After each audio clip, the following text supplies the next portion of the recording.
Hello everybody, welcome back to my channel and welcome to Operation Clean Out the Fridge.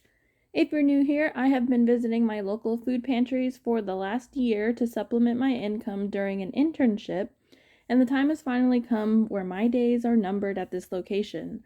As of recording this voiceover, I will be vacating the premises within the next 25 days and moving over 300 miles away. I am very willing and very able to move all of my shelf-stable items across that distance, but when it comes to the refrigerated items, I'm a little less keen on doing that, so I thought I'd bring you along to see what I've been making to try and get this bad boy cleaned out.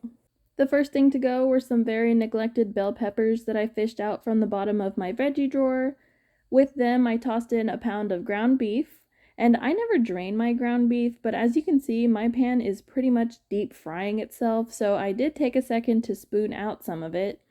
And once everything was looking good, I had some leftover cooked lentils in my fridge that I tossed in to stretch the beef, along with a pack of taco seasoning and a little bit of water. My first bright idea was to use the meat and some rice to make a taco salad, complete with some cucumber, tomato, and lime juice to give it something fresh on top. And a plate was definitely not the way to go, as it was kind of difficult to eat this way, and I don't know if this was the best taco salad I've ever had, but it was okay. A few days later, I ended up reheating the leftover taco meat with a can of diced tomato, some brown sugar, and some extra seasonings like cumin and garlic powder and chili powder to turn it into more of like a chili consistency, and I made some chili cheese fries with it. And I feel this was a 200% improvement. I was very happy with the changes. And then one morning, I even made breakfast sandwiches with some of the chili and a fried egg on top. I thought it would have been messy to eat, so I thought about using a fork and knife, but the chili was actually just the right amount of thickness that it was pretty manageable to pick up and eat as a sandwich, and it was really tasty. Our personal mountain for this entire year has been to whittle down the constant influx of potatoes we're always getting from the pantry. And we discovered that our favorite use for them ended up being to simply roast them in the oven. The pantry has introduced so many vegetables to me that I've never tried before, and I really feel that when in doubt, just roast them. This was my first time trying acorn squash, so I put it on a different tray, but I found out very quickly that they could have all just been mixed together. In the beginning, I give them some oil and all of my seasonings except the salt. What seasonings you use totally depends on you, but as for the salt, I feel if I add them in the beginning, it draws out the moisture from the vegetables as they cook, and they end up steaming rather than roasting, and as a result, they come out a bit drier in the middle, so I just do everything except the salt. And once they've been seasoned, they go into a 425-degree oven for about 30-ish minutes. And on this day, I did have some sausages in my freezer, so I got those out to roast them on the side as well. And after that 30 minutes, I took out all the vegetables to give them a toss, and then at this point, I go in and add some salt, and then it's back in the oven until they have reached your desired level of crispiness. And to go alongside with the vegetables and sausage, a few weeks ago, I tried my hand at making homemade sauerkraut, and it didn't really go that well. According to the internet, my creation was still safe to eat, but it was pretty ugly and it didn't really taste like much other than squeaky cabbage, so for now, I think I'll just stick to making kimchi until I can get a proper food scale. But this was a very delicious dinner. On another day of roasting, I switched things up a bit. This time, I only had the oven set to 350 degrees because it was quite hot this evening, and my apartment is very small, so I thought I'd save myself the 75 degrees. And I followed all of the same steps as I do for the 425, but as you can see, the lower temperature will definitely still cook the vegetables, but they don't come out nearly as brown and crispy. And if you keep these in the oven long enough, they're actually more likely to dry out rather than crisp up. And since we weren't really looking for anything heavy for dinner today, we actually just served this over some white rice with some soy sauce and sriracha. Another use of my mountains of sweet potato is to add it to spaghetti sauce. As someone who tries to avoid dairy as much as possible, I did start adding sweet potato to my spaghetti sauce about 3 years ago to not only bulk up the sauce, but it also gives it a thicker and creamier texture without needing dairy to add those characteristics to the sauce. I had some pre-cooked sweet potato hiding in the back of my freezer, and it was very convenient to thaw just long enough in the microwave to get it out of the bag, and then I used the heat from the pasta to melt it the rest of the way.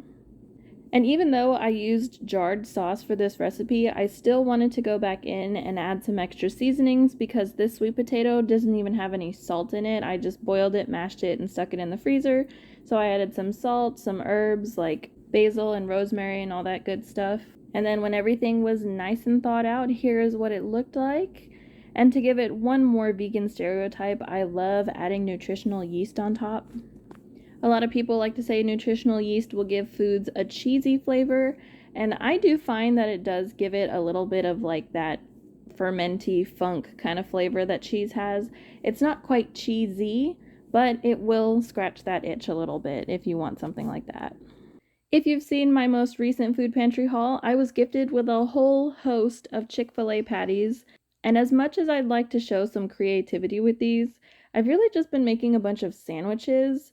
I have a whole fridge door full of sauces and toppings like these pickled beets to use up, and this was the easiest way to go through them. Although we did have a couple adult beverages one night, and I got the bright idea to use a donut as bread, and that was pretty awesome. If you've ever had the Walmart donuts, they're not very sweet. And I just thought to myself, like, yeah, that's bread. I've seen people make burgers before, so why not a chicken patty? So I did, and my partner actually ended up making another one of those sandwiches for breakfast later in the week, and they were really, really good. To finish off the week, I attempted to make a nice butter, garlic, and lemon pasta for our weekend date night. I started by melting a whole stick of butter and got some summer squash going in that. And you know what? I'm going to 100% agree with all of you who think that that was too much butter. I know it's hard to tell, but this pan I'm using is actually bigger than the one I normally use to film with, and since I was cooking up a whole pound of pasta, I thought a whole stick would be a good amount to stretch across, but I definitely could have cut back about 2 or 3 tablespoons and used something else to stretch my sauce, like maybe a little bit more pasta water. But anyway, once the squash started to soften, I spooned in some of my confit garlic from my kitchen fails video, and the last of some cherry tomatoes, and the zest of a whole lemon. I think if I'd had fresh garlic, it would have been a lot tastier, but the confit garlic was still very good. Now this pasta was already pretty delicious as is, but I took it up a notch and took these crab legs out of my freezer, and I used a little bit of pasta water to steam them directly in the pan. They take just 2 minutes to cook, and by putting them in the same pot, I could give the shells a chance to infuse the pasta with some seafood flavor, since these crab legs don't actually have a lot going on in them. Like, there's not a lot of meat inside these, so it was really nice to get the flavor out of the shell itself. I did end up overcooking this pasta a little bit. I don't know if you can really tell, but my tongs were kind of like shredding it up, so once the crab was cooked, I took it out, and then to finish it off, I squeezed in the juice of the lemon I'd stolen the zest from, and a generous handful of parsley. And that about wraps up the week for us. All that pasta built up a few days of leftovers, and anything else I made was pretty quick and uneventful. And I've already started filming for next week's version of Clean Out the Fridge with me. So if you guys would like to see that, definitely go ahead and subscribe to my channel so that way you'll be notified when that video comes out. And as always, if you have any questions, please leave them down in the comments. If you like the video, please leave a like. And I will see you guys in the next one. Goodbye!